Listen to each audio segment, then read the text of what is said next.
আমি এই পাহাড়ের নই, অন্য প্রান্ত থেকে এসেছি। অন্য প্রান্ত থেকে এসে আমাদের এই পাহাড়ের মেয়ের সাথে তোমার কি মতলব? কি সাহস তোমার? কি স্বার্থ আছে তোমার? মতলব? স্বার্থ? স্বার্থ?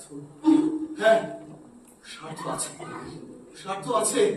আমি আমি লিলিকে ভালোবাসি, আমি তাকে বিয়ে করতে চাই। অসম্ভব। তুমি হয়তো জানো না জয়ন্তিয়া পাহাড়ের নিয়ম। একজন একজন ভিনদেশী হয়ে আমাদের পাহাড়ের মেয়েকে তুমি বিয়ে করতে পারবে না। আর যদি তা হয়, পাহাড়ের নিয়ম অনুযায়ী উপযুক্ত শাস্তি হয়। তোমার সাথে ঠিক তাই হবে। তোমার জয়ন্তিয়া পাহাড়ের নিয়ম নিয়মপঞ্জি মেনেই উপযুক্ত শাস্তি হবে তোমার। কিসের কিসের শাস্তি, কিসের নিয়ম? গোটা পৃথিবী ভালোবাসার কথা বলছে, আর আপনারা আপনারা কোথায় পড়ে আছেন? যুগের পরে যুগ ধরে বানানো কতগুলো